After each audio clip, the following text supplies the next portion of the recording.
It is the Flow Friday Night Sports Show, and it's time for us now to have a look at what's going on in Great Flinders football. First round of finals matches on the weekend just gone, and Chris Prime was there watching them in Cummins. How are you, Primey? I am good, thanks, Riggs. Excellent. We might start with the youngsters who didn't start first, of course. Their game was after the senior Colts, but we'll start with the minis anyway, and they put on a bit of a show at Cummins Oval. It was the visiting United Yeelanna 1-8 who beat Ramblers just the one behind, so the Eagles will march into a preliminary final. Yeah, look, they will. I feel sorry for the lads because I think they probably got the worst conditions of the day. Cummins, being a big oval, like the under-12s, struggled to move the ball that distance in a quick time anyway, but they had a couple of decent showers of rain and a bit of breeze, and really, I think all year the two sides has basically been a kick in it all year, and there wasn't really much different. Could have easily gone either way, and just Yeelanna got over the line. We move on to the senior Colts, which started the day's action. That's the way it works at Great Flinders. 10:15 a.m. they got underway, and tell you what, it was the Saints 6-11-47, and I know you're keeping a close eye on this grade with your boys coming up this weekend, beating Ramblers 5-2-32, starting what was a miserable day at home for the Magpies. In saying that, I actually thought the game was a lot closer than what I expected going to watch. Ramblers haven't been, they've been the fourth best side throughout the year, and I think Ian Knight have got hold of them a couple of times throughout the year, so it was a lot closer than what I expected, and the Ramblers boys just pressured Ian Knight really well, but they just broke away probably with, 10 minutes to go. A bit of breeze and a bit of rain, plus the pressure of a final, just made it, I guess, plays on everyone's mind. But yeah, with the kids, without having that experience, it just added that extra pressure and kept the game close, which was great for the spectators. Next generation of young Saints coming through. Fatchin booted 3 was probably the difference in the end up forward. But how about some of these names? Pugsley, Masson and Foster booting goals. Best players, Stratford, Franklin, Masson, Fatchin, Masson and Isaac. Some familiar Saints names amongst them, just the next generation coming. Oh, look, there's a couple of good footballers coming through there, and they will be a good side again next year in the under-16s, and there'll be some good kids coming through the senior ranks. Okay, we move on to the reserves, and for Elliston Districts, this is their team in the finals. And tell you what, they gave a very good account of themselves in this game. They basically belted Lock in the end. 13-12-90 to Lock, 5-2-32. They had good players all over the ground. And really, the second quarter is pretty much where they set this game up, right? Pretty much. I think Lock kicked the first 4 in the first quarter and looked to make a real contest of it. Quarter time, Elliston Districts tightened up a little bit, got on top in the midfield, and I think they kicked 8 or 9 in the second. I was goal umpiring, so I should have been able to keep track of it. Once again, Elliston Districts just got the ball moving a bit better, and just weight of numbers in the end kept them going. Look, and I think just before 3/4 time we had hail. Bit of insight to us, standing out there, not having to run around. Lock battled out, but Elliston Districts were too strong. There was good players all over the ground. Just have to mention one thing. Pagey at full forward for Elliston District's been deregistered by the Full Forwards Association. Oh, no. Did he handball? He did. He did a handball inside 50. Oh, no. Which is the first cardinal act of a full forward. The second one is letting a ball go in the goal square rather than marking it, and the ball hitting the post. So he's been deregistered by the Full Forwards Association, so he'll have to serve a 2-year probation to get back into the full forward team.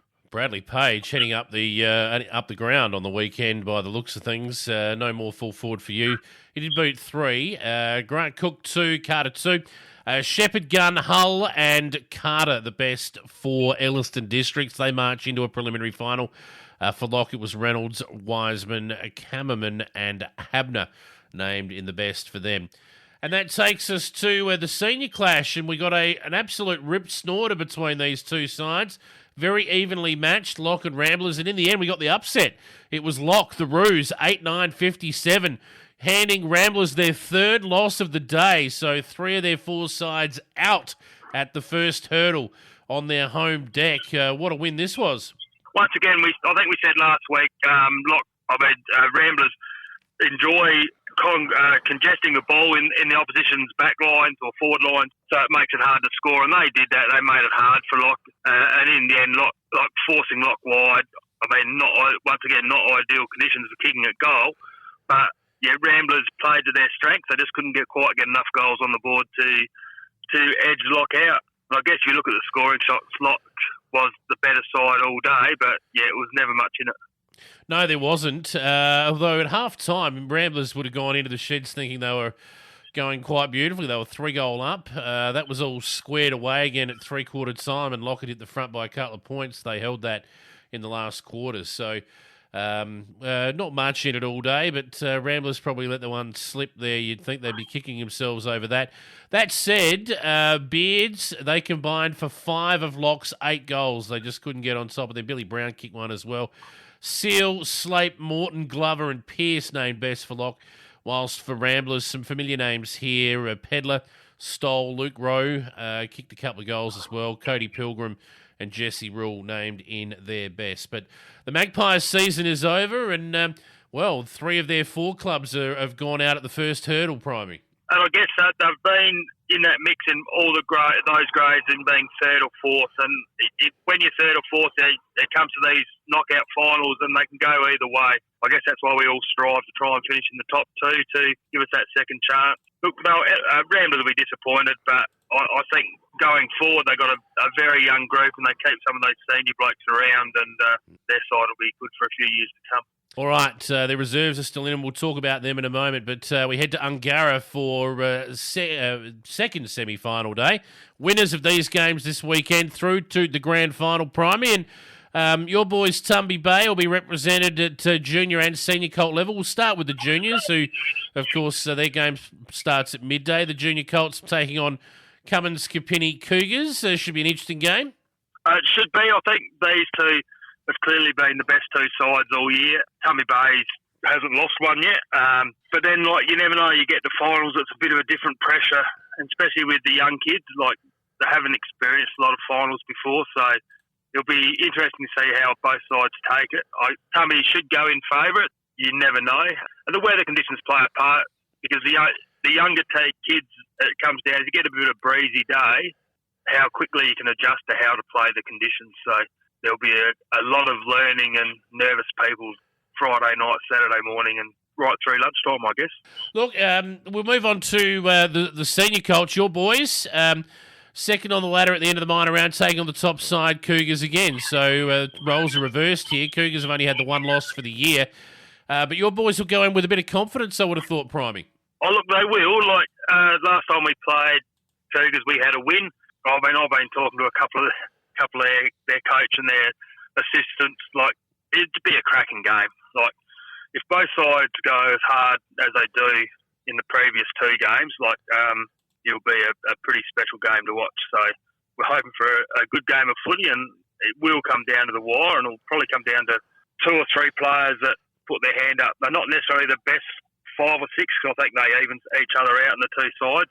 It's the 5 or 6 that are the last into the Colts side that they make the difference in it. So if those younger ones stand up, that's where the difference in the sides will be. That's true. They've only had the one loss, but they also had some other results which were very, very close as well. I mean, you beat them 14-13, 97, 10-4, 64 last start, and that was at Kapinnie. But even the week before that, they only won by a couple of points in that game. So it's not like they've been 100% dominant, even though they've only had the one win. They've certainly been the best side of the minor round, but this is when the real stuff starts. You got hold of them in the second half in that game, Primey, so maybe your boys will have the legs over them again this week. Oh, look, I hope so.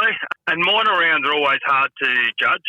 Yeah. You've got a lot of these older kids in these sides are playing senior footy, and they either rest to play a senior game, like if they get a chance, or play a different role. And it's difficult always to coach. You play your strongest team, or do you let those senior blokes play a different role and rest up a little bit for a senior game? So I know that's something we juggle around at times, and other coaches do the same. Even games up by changing blokes' positions, and that doesn't always make your side stronger.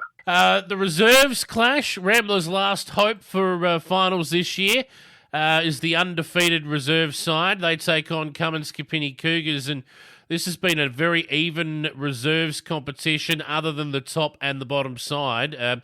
From 2 through to 5, not much between them, but Ramblers have been, well and truly ahead of the rest. Oh, look, they have. We came up against Ramblers with what we thought was a pretty handy side, and they just blew us off the park. So they all go into this red-hot favourites. There'll probably be a couple of their guys that will slip back from the A grade now they're out. And so I think they'll be very hard to beat. I think Ramblers are the sure bet of the day. That takes us to the A-grade clash, 2:30 start. Cummins Kapinnie Cougars, top of the ladder all year, taking on the champs, United Yeelanna. This is a team that knows what finals are all about. So this should be an intriguing clash at Ungarra. It should be. Look, we haven't really had the close one between these two sides. Look, we keep predicting it, and Cougars keep getting hold of them. So once again, finals are a different game, but second semi is not always the one you want to win. So look, I think Cougars will get over the top. I think Yeelanna will, keep a little bit of their powder dry to see what happens at grand final day. Spot on, and I'll tell you what, neither of these two sides, I mean, it's the old cliche, you never want to play in a preliminary final if you can avoid it, but Locke, who have absolutely nothing to lose, sitting there waiting for the loser after a win by less than a goal over Ramblers the week before, they will be ready to go after a week off, Locke. So if Cougars do get hold of United Yeelanna here, gee whiz, that preliminary final isn't all sewn up, I don't think. Oh, look, it's not. And no game is. Footy's unpredictable at the best of times.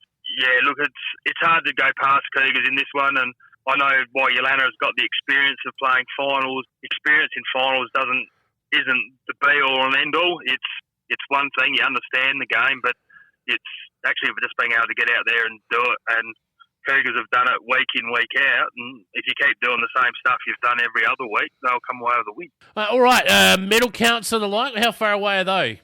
They have been done and dusted. All right, who's our male medalist for the year then? Matty Williams won the A-grade medal from Ellison Districts. Excellent. Having a look at the A-grade there, well done, Matty Williams. 18 votes, he polled to win that. Lockie Pake was not far behind him on 13, and Yowie Wagner and Bradley Hazelgrove had 12 each. So we were right about the Cougars crew taking votes off of each other. That's pretty much how it went. Yeah, it was. I think Mitch Laurie was runner-up as well from Tumby Bay. So it was pretty tight. So you've now found all the count things there, so you'll be able to save me now, Rick. Well, I've found the A-grade anyway, and that's a good start. But look, let's Geordie Darling. Yeah, that's it. Geordie Darling won the reserves. Congratulations to him. With 19 votes, and I think the under-17s, which was Henry Turnbull. Sorry, another one that you'd be familiar with. Yes, he's had a good year. And runner-up was Oz Richardson from Tumby. So look, Cougars in the Colts have been probably the outstanding team, and they polled very well. I think they had Ruben Hill was third, so they polled well. The United boys polled well as well. So it was a pretty tight count in the under-16. Tumby Bay boy won the minis as well. Leroy Richardson, another Richardson going well. Yeah, look, we're going for the brothers back-to-back in the under-12s and under-16s. Yeah, I think Oz is kicking himself for missing a couple of games. I think that's what it comes down to. So Leroy polled in every game he played, so he had an outstanding year. Cheerio too to Oscar Dingwell from the Eagles, who polled 27 votes and didn't win the medal. Gee whiz, if you told me before the count he was going to poll 27, you'd be pretty confident. You'd be pretty happy. Or if you polled 27, you think you'd be definitely around the mark. But as I said, I think Leroy played 11 games and polled 31 votes. So we're out of a maximum of 33.